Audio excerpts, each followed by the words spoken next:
The Supersize Pack is the third premium DLC for Dirt 5, and in this video I'll be going over what you get in the DLC, showing some gameplay and giving a few impressions. If you have the Year 1 or Amplified edition of the game, this DLC is included as part of that, and you'll be able to download it for free from the relevant platform store. Otherwise it costs £9.99 in the UK, €11.49 in Europe or $12.49 in the US. The Supersize Pack starts off bigger than previous DLCs by giving you a set of 27 new events under the new Supersize section in Career Mode. The previous packs only came with 25 new events each. The new events seem to have a good mix of race types and locations, making use of the new Brazil tracks that were recently added to the game. You also get a couple of playground style events in there for good measure. As well as the new career events, you get the usual 2 new sponsors to sign with, which are Power Maxed and Toblerone this time around. These can be progressed with any career events and come with the usual unlockable items like car liveries and profile customization items.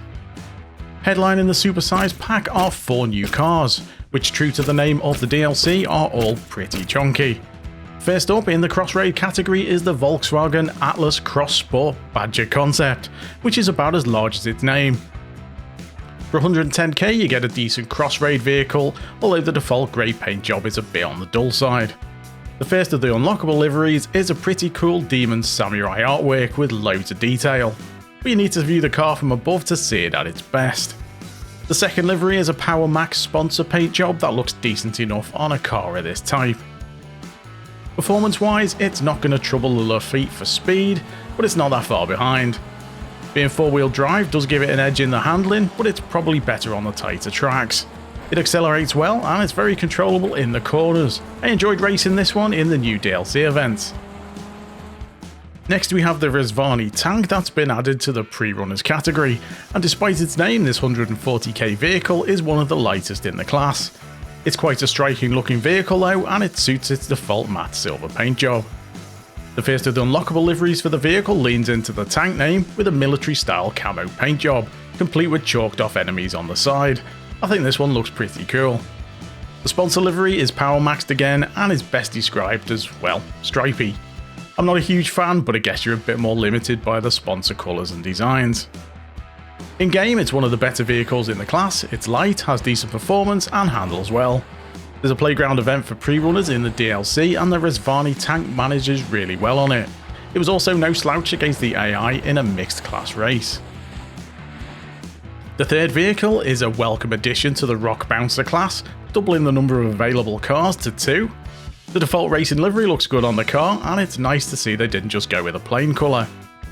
The first unlockable livery is a rather abstract design that'll stand out in a crowd if you like that sort of thing, but I prefer the default livery over this one.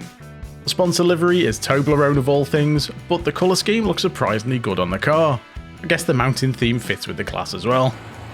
If you want to chase leaderboard, then this might be worth picking up. It's 200k in game, but has better performance and handling than the existing Rock Bouncer car.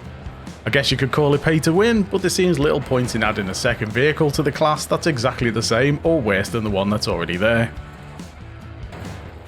Onto the headline car for the pack, and it's the Bentley Continental GT Ice Race car, in the ever popular Rally GT class. Despite the name, the car can be used in all events, with it referring more to the default Ice Race livery that it comes with. The first unlockable livery is a detailed pink and light blue artistic design, and that really stands out against the black background. The sponsor livery is Toblerone, which doesn't look too bad, but I think it suits the Rock Bouncer better. In game, your 160k will get you one of the better cars in the class. The stats for it aren't a million miles away from the Taycan Turbo, and being 4-wheel drive it handles better than the Duke Coupe. It's a hefty car though, and you can feel that as you drive it. It loves a gear change too, so if you play with manual gears, it's the polar opposite of the electric Porsche. Overall, I quite like the selection of cars in the pack, as they all give you some different options in their respective classes. There's a few nice liveries in there too. I think the Rezvani tank is probably my favourite, but your mileage may vary, if you pardon the pun.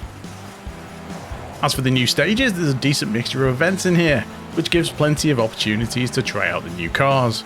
Plus it's nice to get the Brazilian circuits included. If you like the look of the new cars and sponsors, or you're after some more events to play, then this DLC pack might be right up your street. I've been Jimster71, thanks for watching, Leave a like if you enjoyed the video, a dislike if you didn't, and don't forget to subscribe so you don't miss the next one. Until then, bye for now.